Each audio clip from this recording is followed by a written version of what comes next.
नमस्कार, सूजस बुलेटिन में आपका स्वागत है। मैं आपके साथ कृष्णा माहेश्वरी। एक नजर हेडलाइंस पर। किसान हितैषी बजट के लिए किसानों ने जताया मुख्यमंत्री का आभार। मुख्यमंत्री ने कहा, अन्नदाता के जीवन स्तर को बेहतर बनाने के लिए राज्य सरकार प्रतिबद्ध। बजट घोषणाओं को समय से धरातल पर उतारने के लिए एक्शन प्लान तैयार। प्रभारी सचिव और प्रभारी मंत्री आज से 14 जुलाई तक करेंगे जिलों का दौरा। भीलवाड़ा में नए औद्योगिक क्षेत्र के लिए रीको को 99 हेक्टेयर भूमि का होगा आवंटन। औद्योगिक विकास के साथ ही स्थानीय स्तर पर होगा रोजगार का सृजन। मुख्यमंत्री श्री भजनलाल शर्मा ने कहा कि किसान देश के लिए अन्नदाता हैं। करोड़ों देशवासियों का पेट भरने के साथ ही वे देश और राज्य की अर्थव्यवस्था में भी महत्वपूर्ण योगदान देते हैं। राज्य सरकार किसानों के जीवन स्तर को बेहतर बनाने और उनके घरों में खुशहाली लाने के लिए प्रतिबद्धता के साथ काम कर रही है। मुख्यमंत्री ने आज मुख्यमंत्री निवास पर परिवर्तित बजट 2024-25 में कृषि संबंधी ऐतिहासिक घोषणाओं के लिए किसानों द्वारा अभिनंदन और आभार समारोह को संबोधित किया गया। मुख्यमंत्री आज मुख्यमंत्री निवास पर परिवर्तित बजट 2024-25 में कृषि संबंधी ऐतिहासिक घोषणाओं के लिए किसानों द्वारा अभिनंदन और आभार समारोह को संबोधित कर रहे थे। उन्होंने कहा कि पूर्वी राजस्थान के लिए अति महत्वपूर्ण ERCP योजना के लिए केंद्र और मध्य प्रदेश सरकार के साथ ऐतिहासिक समझौता किया। साथ ही शेखावटी क्षेत्र की प्यास बुझाने के लिए यमुना जल समझौते को भी मूर्त रूप दिया गया। मुख्यमंत्री ने कहा कि किसान सम्मान निधि को 6,000 से बढ़ाकर 8,000 रुपये करने और गेहूं की MSP बढ़ाने तथा पशुपालकों के लिए गोपाल क्रेडिट कार्ड के माध्यम से 1 लाख रुपए तक का ऋण देने जैसे निर्णय हमारी किसान और पशुपालक हितैषी नीति का प्रतीक है। श्री शर्मा ने कहा कि किसान परिवारों के आर्थिक सशक्तिकरण का संकल्प पूरा करने के लिए राज्य के परिवर्तित बजट 2024-25 में कृषि विकास और कृषक कल्याण के लिए 96,000 करोड़ रुपए से भी अधिक का प्रावधान किया गया। विधानसभा में परिवर्तित बजट 2024-25 प्रस्तुत किए जाने के बाद मुख्यमंत्री श्री भजनलाल शर्मा ने मंत्रियों और विभिन्न विभागों के उच्चाधिकारियों की बैठक लेकर बजट घोषणाओं का तेजी के साथ क्रियान्वयन सुनिश्चित करने का एक्शन प्लान बनाया। मुख्यमंत्री के निर्देशानुसार बजट घोषणाओं को समय पर पूरा करने के लिए प्रभारी सचिव और प्रभारी मंत्री अपने प्रभार वाले जिलों का दौरा करेंगे। प्रभारी सचिव आज से अपने प्रभार वाले जिले में जाकर बजट घोषणाओं के क्रियान्वयन में आने वाली व्यावहारिक बाधाओं को चिन्हित करेंगे। साथ ही भूमि चिन्हीकरण और आवंटन को गति देने का भी काम करेंगे। प्रभारी मंत्री 14 जुलाई को जिलों में प्रभारी सचिवों के साथ इस संबंध में हुई प्रगति की जानकारी लेंगे। मुख्यमंत्री श्री शर्मा ने कहा कि जन कल्याण के लक्ष्य को पूरा करने के लिए संभावित बाधाओं को तत्काल दूर कर बजट घोषणाओं को समय से धरातल पर उतारना जरूरी। उन्होंने कहा कि सभी मंत्री हर 15 दिन के अंतराल में अपने विभाग की बजट घोषणाओं पर हुई प्रगति की विभागीय स्तर पर समीक्षा करेंगे। मुख्यमंत्री श्री भजनलाल शर्मा ने भीलवाड़ा में नए औद्योगिक क्षेत्र की स्थापना के लिए राजस्थान राज्य औद्योगिक विकास और विनियोजन निगम लिमिटेड को भूमि आवंटन के प्रस्ताव को मंजूरी दी।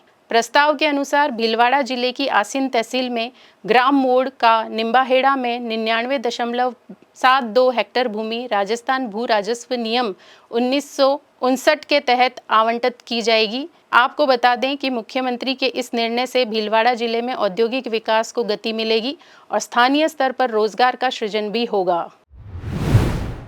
उच्च शिक्षा मंत्री डॉक्टर प्रेमचंद बैरवा ने आज विधानसभा में आश्वस्त किया कि प्रदेश में राजकीय महाविद्यालय में जल्द ही शिक्षकों के खाली पदों को भरा जाएगा। उन्होंने बताया कि 1,936 पदों के लिए जल्द ही भर्ती की जा रही है, जिससे आगामी 2 से 3 महीने में खाली पदों पर नियुक्तियां की जाएगी। उच्च शिक्षा मंत्री प्रश्नकाल के दौरान सदस्य द्वारा इस संबंध में पूछे गए पूरक प्रश्नों का जवाब दे रहे थे। उन्होंने बताया कि राजस्थान सरकार द्वारा विद्या संबल योजना के तहत भी जल्द ही भर्ती की जाएगी ताकि शिक्षकों की कमी को पूरा किया जा सके। उन्होंने विधानसभा में आश्वासन दिया कि प्रदेश के राजकीय महाविद्यालयों में पुस्तकालयाध्यक्ष और शारीरिक प्रशिक्षक के कम से कम 1 पद को भरा जाएगा। हमारे 1936 पदों की भर्ती रेगुलर कॉलेजों में आरक्षीय 2 या 3 महीने में वो सारे पद आ जाएंगे, तो आपके वो रेगुलर कॉलेजों में कर दिया जाएगा। जो राज्य से जो सोसाइटी बेस्ड की कॉलेजें हैं उनमें हमने विद्या संबल योजना के तहत वैकेंसी निकाल रखी है। निश्चित रूप से जल्दी आपके इन पदों पर लगा दिए जाएंगे शिक्षक। आपके कोई भी 0 रिक्त पद नहीं रहेगा, आपकी व्यवस्था कर दी जाएगी। सहकारिता राज्य मंत्री श्री गौतम कुमार ने विधानसभा में कहा कि न्यूनतम समर्थन मूल्य पर सरसों खरीद की अधिकतम सीमा को बढ़ाने के लिए केंद्र सरकार को पत्र लिखा गया है। उन्होंने आश्वासन दिया है कि सरसों की तरह ही कपास और बाजरे की खरीद के लिए भी केंद्र सरकार से सहमति के लिए पूरे प्रयास किए जाएंगे। उन्होंने बताया कि केंद्र सरकार द्वारा न्यूनतम समर्थन मूल्य पर सरसों की खरीद की सीमा 25 क्विंटल तय की गई है। पिछली बार केंद्र सरकार को पत्र लिखकर इस सीमा को 40 क्विंटल किया गया था। उन्होंने जानकारी दी कि इस बार भी सीमा को बढ़ाने के लिए केंद्र सरकार को पत्र लिखा गया है। भारत सरकार द्वारा नियमों में 25 क्विंटल जो है वो अधिकतम सीमा निर्धारित की गई थी और हमने इस बार प्रयास किया कि वो पिछली बार भी 40 क्विंटल खरीदी गई थी, इस बार भी हमने पत्र लिखा था उसको 40 क्विंटल करने के लिए, लेकिन आचार संहिता की वजह से वो 40 क्विंटल नहीं हो पाई। 25 क्विंटल की भारत सरकार द्वारा 25% कुल उत्पादन का 25% खरीदा जाता है और 25 क्विंटल अभी अनुमति देती है। मैं राजफेड के माध्यम से हम खरीद करते हैं। निश्चित रूप से हम भारत सरकार से अगली बार प्रयास करेंगे कि किसानों का अधिकतम उपज जो भी होती है उसको हम खरीदने का प्रयास करेंगे। राज्यपाल और कुलाधिपति श्री कलराज मिश्र ने आज जोधपुर स्थित MBM विश्वविद्यालय के प्रथम दीक्षांत समारोह को संबोधित किया।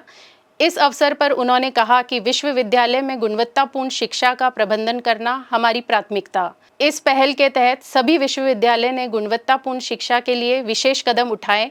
उन्होंने कहा कि विश्वविद्यालय समय पर दीक्षांत समारोह आयोजित कर विद्यार्थियों को समय पर उपाधियां प्रदान करें। इससे विद्यार्थियों के भविष्य में और अधिक ऊर्जा के साथ अपना सर्वस्व देने के लिए तत्पर रहेंगे। उन्होंने कहा कि प्रौद्योगिकी शिक्षा के तहत विश्वविद्यालय युवाओं को नवाचारी से जोड़ते हुए शोध की मौलिक भारतीय दृष्टि से संपन्न करें। उन्होंने कहा कि तकनीकी शिक्षा का उद्देश्य छात्रों में निहित अद्वितीय क्षमताओं को पहचान कर उन्हें भविष्य के अवसरों के लिए तैयार करना है। उन्होंने विद्यार्थियों से आह्वान किया कि वे अर्जित ज्ञान का उपयोग राष्ट्र और समाज के विकास के साथ ही मानवता के कल्याण में करें।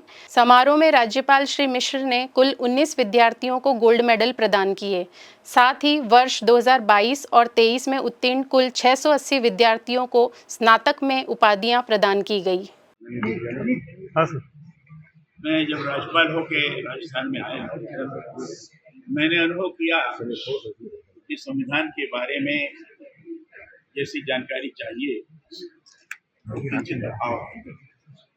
और इसलिए मैंने तय किया कि सभी विश्वविद्यालयों में दीक्षांत समारोह के अंतर्गत और भी कार्यक्रम होंगे उसमें भी, और जितने सार्वजनिक कार्यक्रम में जाऊंगा वहाँ संविधान की उद्देशिका को पढ़ूंगा और दोहराऊंगा और संविधान में मौलिक अधिकार की बात तो करते हैं, लेकिन संविधान में मूल कर्तव्य भी है, इसकी चर्चा तो बहुत कम है। इसे मूल कर्तव्य को भी मैं पढ़ कर सुनाऊंगा और तब से मैं लगातार ये काम कर रहा हूँ। और उसके पश्चात मैंने जब अनुभव किया कि जो संविधान की मूल कृति है वो मूल कृति अगर देखेंगे तो उसमें सही माने में हर भाग पर संविधान की भारतीय संस्कृति और सभ्यता से संबंधित चित्रकारी की गई और एक संदेश दिया गया है कि भारत ऐसा था कि जो भी चीज के अंतर्गत होगी वो उसके अनुरूप भारतीय संस्कृति सभ्यता के अनुरूप हमारे संविधान होगा। उदाहरण के तौर पर जैसे मौलिक अधिकारों का है, उसके पहले जो चित्रकारी है उसमें किया गया है भगवान राम लक्ष्मण सीता ये अयोध्या की तरफ गमन कर रहे हैं, जिसका अर्थ सीधे सीधे मैं ये बताता हूँ कि मर्यादा पुरुषोत्तम मर्यादा को पालन करने वाले अतिश्रेष्ठ थे। जो हमारा अधिकार होगा मर्यादा से ये संदेश। सूजस बुलेटिन में फिलहाल इतना ही। फिर होगी आपसे मुलाकात, तब तक के लिए नमस्कार।